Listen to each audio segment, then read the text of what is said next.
ఉదయశ్రీ గారు నమస్తే అండి. మరి ఈ రోజున ఏదైతే జగన్మోహన్ రెడ్డి హయాంలో పిఏ ఎవరైతే ఉన్నారో కేఎన్ఆర్ మీద తీవ్ర ఎలిగేషన్స్ వచ్చినాయి. మరి మధ్య కుంభకోణంలో భారీ అంటే 15,000 కోట్లు కూడా దోచుకున్నాడు, తన భార్య అకౌంట్లు కూడా ఆ డబ్బులు ట్రాన్స్ఫర్ చేశాడు అని చెప్పి కూడా ఈ రోజున విచారణ తేలింది.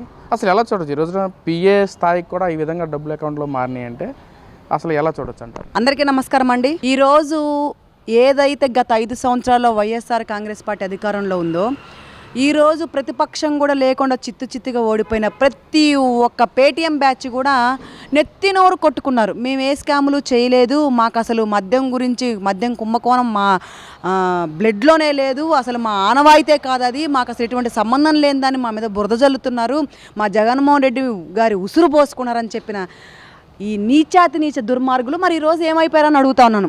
ఈరోజు బయటికి రండి. ఏదైతే ప్రెస్ మీట్ పెట్టి వాగారో దాన్ని కూడా బాబు గారి మీద రుద్దారో, తెలుగుదేశం పార్టీ కూటమి ప్రభుత్వం మీద రుద్దారో, ఈరోజు బయటికి రావాలి కదా. బయటకు వచ్చి ఈరోజు మాట్లాడిన ప్రతి ఒక్కడు కూడా ఈరోజు సమాధానం చెప్పాలి. ఈరోజు చట్టం ఎవడి చుట్టం కాదనడానికి నిదర్శనం. ప్రజల సొమ్ముని ప్రతి రూపాయి కూడా కక్కించడానికి ఈరోజు కూటమి ప్రభుత్వం పనిచేస్తూ ఉంది. కాబట్టి ఈ మద్యం కుంభకోణం వల్ల కేవలం జగన్మోహన్ రెడ్డే మొదటి ముద్దాయి.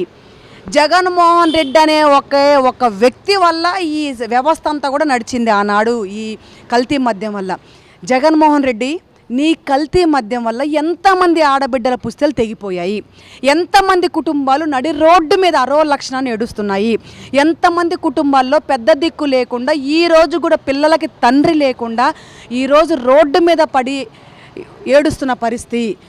ఈరోజు ప్రతి ఒక్క కల్తీ మద్యం వల్ల చనిపోయిన కుటుంబానికి ఈరోజు నువ్వు ఏం సమాధానం చెప్పదలుచుకున్నావు అని అడుగుతా ఉన్నాను. గత 5 సంవత్సరాల్లో కల్తీ మద్యం వల్ల జంగారెడ్డిగూడెం చూసుకున్న సంథింగ్ 16 మంది 20 మంది నీ కల్తీ మద్యానికి బానిసలే చనిపోయారు. ఇదే సెంట్రల్ నియోజకవర్గంలో ఇదే మల్లాది విష్ణు ఎమ్మెల్యేగా ఉన్నటువంటి తరుణంలో కల్తీ మద్యం దాగి బార్లో అక్కడికక్కడ మరణించిన పరిస్థితి. మరి రోజు ఏం సమాధానం చెప్తారు జగన్మోహన్ రెడ్డి? ఆనాడు మేము ధర్నాలు చేస్తే మేము ఫేక్ ధర్నాలు చేస్తామని అన్న పరిస్థితి, వాళ్ళకి ఒంట్లో బాగోక చనిపోయారు అన్న పరిస్థితి. ఈరోజు ప్రతి ఒక్కరు కూడా సమాధానం చెప్పాలి. నీ పిఏ అయినటువంటి ఒక కేవలం ఆఫ్టర్ ఆల్ పిఏ 1,500 కోట్ల స్కాము.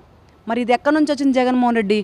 ఆయనే కాకుండా ఆయన భార్య అకౌంట్లో కూడా అమౌంట్, ఆమె పేరు మీద ఆస్తులు ఎక్కడి నుంచి వచ్చాయి జగన్మోహన్ రెడ్డి? నీ పిఏ పేరు మీద ఇన్ని ఉన్నాయంటే నీ కుటుంబ సభ్యుల మీద ఇంకెంత పెట్టుంటావు? నీ జగన్మోహన్ రెడ్డి కో అండ్ బ్యాచ్ ఉన్నారు కదా, పేటీఎం బ్యాచ్, నీకు వత్తాసు పలికే వాళ్ళు, నువ్వు తప్పు చేస్తున్నది ఒప్పు ఒప్పు ఒప్పు అనే తుప్పుగాళ్ళు ఉన్నారు కదా, మరి వాళ్ళందరి అకౌంట్లో ఎన్ని ఉన్నాయి? వాళ్ళు ఎంతమంది బినామీలు ఉన్నారు నీ పేరు మీద? ప్రతి ఒక్కడు కూడా కక్కిస్తాం. రానున్న రోజుల్లో జగన్మోహన్ రెడ్డి కూడా తప్పించుకోవడానికి ఇందులో సమస్యే లేదు. తప్పుని తప్పుగా చూపిస్తూ ఉంది ఈరోజు కూటమి ప్రభుత్వం. ప్రతి ఒక్కరికి శిక్ష పడేలాగా వ్యవహరిస్తూ ఉంది ఈరోజు కూటమి ప్రభుత్వం. మంచిని మంచిగా చూపిస్తూ ఉంది ఈరోజు కూటమి ప్రభుత్వం. పార్టీలతో పని లేకుండా ప్రజల సొమ్ము తిన్న ప్రతి ఒక్కరిని కూడా కక్కించడానికి ఈరోజు కూటమి ప్రభుత్వం ఏర్పడిందని చాలా గౌరవంగా చెప్పగలను.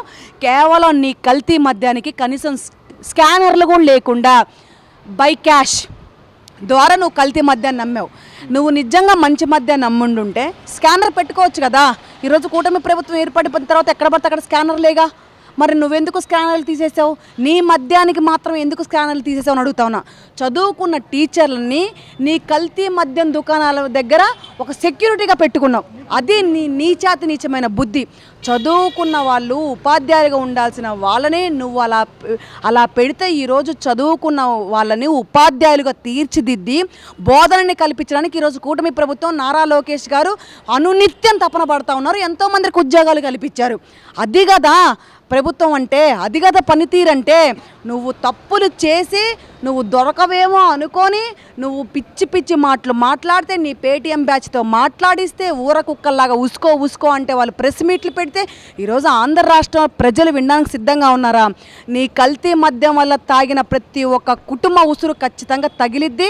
ఆల్రెడీ తగిలింది కాబట్టి నామరూపాలు లేకుండా నీ పార్టీ పోయిందని కూడా తెలియజేస్తా ఉన్నాను. అంటే మేడం ఇక్కడ ఒక లిక్కర్ స్కామే కాకుండా ఇటు ఏదైతే వైసీపీ నాయకుడు బొల్లా బ్రహ్మనాయుడు భూ కబ్జాల పేరిట ఈరోజు అరెస్ట్ అయిన పరిస్థితి. హైదరాబాద్లో 10 ఎకరాలు ల్యాండ్ని పేర్లు పేపర్ మార్చేసి తన అకౌంట్కి తన పేరు మార్చున్నాడని చెప్పి కూడా ఎలిగేషన్స్తో ఈరోజు అరెస్ట్ అయ్యారు. ఏంటి అసలు ఎలా చూడొచ్చు? అన్ని కోణాల్లో కూడా వైసీపీ హయాంలో ప్రతి స్కామ్లో కూడా ఈ విధంగా బయటకు రావడం అసలు ఎలా చూడొచ్చు అంటారు? బొల్లల నాయుడు, బుర్రల నాయుడు, ఏ నాయుడు కూడా తప్పించుకోవడానికి ఇక్కడ ఉంది కూటమి ప్రభుత్వం అండి. ప్రజాస్వామ్య వ్యవస్థలో నడుస్తూ ఉంది. బిఆర్ అంబేద్కర్ గారు రాసిన రాజ్యాంగంలో నడుస్తూ ఉంది. అన్ని ఎకరాలు నువ్వు దోచుకోవడానికి, పేపర్లు మార్చుకోవడానికి ఎవడి సొమ్మని మార్చావని తెలియచేయాలి. నువ్వు నీకెవరిచ్చారు ఆ హక్కు? పైన అధినేత బాగుంటే కింద అంతా కూడా స్ట్రిక్ట్ రైట్గా ఉంటుంది. ఈరోజు మా అధినేత నారా చంద్రబాబు నాయుడు గారు కరెక్ట్ వర్షన్లో వెళ్ళడం వల్ల, ప్రజల వద్దకే పరిపాలన తీసుకెళ్ళడం వల్ల ఈరోజు ఎవరైనా చేయాలంటే ఉచ్చపోసుకున్నటువంటి పరిస్థితి. గత 5 సంవత్సరాలు జగన్మోహన్ రెడ్డి స్కాములు చేస్తూ ఉంటే, జగన్మోహన్ రెడ్డి దోచుకుంటూ ఉంటే కింద వాళ్ళు దోచుకోరండి. పైనోడే మనం తల్లి ఏది నేర్పిస్తే, తల్లిదండ్రులు ఏది నేర్పిస్తే పిల్లలు అది నేర్చుకుంటారనే రీతిలో పెద్దలు ఏది నేర్పిస్తే, ప్రభుత్వంలో ఉన్న ముఖ్యమంత్రి ఏది నేర్పిస్తే, చిన్న చితక కార్యకర్తల దగ్గర నుంచి ఎమ్మెల్యేలు, మినిస్టర్లు, పార్లమెంట్ సభ్యులు అందరూ కూడా అదే నేర్చుకుంటారు. నువ్వు నేర్పింది ఏంటి? స్కాములు, భూ కబ్జాలు, దోపిడీలు, దౌర్జన్యాలు, అరాచకాలు. మా నాయకుడు నేర్పేదేంటి? ఈరోజు మా నేత నేర్పేదేంటి? ప్రజల వద్దకే పాలన, సంక్షేమం, అభివృద్ధి, బాటలు వేయడం, ఉద్యోగాలు కల్పించడం, కంపెనీలు తీసుకురావడం, ప్రతి ఇంటికి పెద్ద దిక్కుగా నిలవడం, P4 పథకం కింద ఎంతోమంది కుటుంబాలని బంగారు కుటుంబాలుగా తీర్చిదిద్దడం ఈరోజు మా నాయకుడు చేసే పని. సిగ్గు లేదా జగన్మోహన్ రెడ్డిని అడుగుతా ఉన్నా. ఇంకా ఎంతకాలం ఈ నీచమైన రాజకీయాలు చేస్తావని అడుగుతా ఉన్నాను. ఇకనైనా దొంగవి నువ్వు ప్రభుత్వం పట్టుకోకముందే నువ్వు దొరికిపో. శిక్ష కాస్త తగ్గుతుంది. ప్రజలలో నీకు సానుభూతి కలుగుతుంది. కాబట్టి నువ్వు తప్పు చేశావు. 100కి 100% నువ్వే మొదటి ముద్దాయివి. లిక్కర్ స్కాము వల్ల నువ్వు ఎక్కడ కూడా తప్పించుకోలేవు. ఇతర దేశాలు ఖండాలు దాటి ఖండాలు మారినా సరే నిన్ను ఈడ్చుకొచ్చే బాధ్యత ఈరోజు కూటమి ప్రభుత్వం తీసుకుంటుంది. ఎవడి సొమ్ము జగన్మోహన్ రెడ్డి?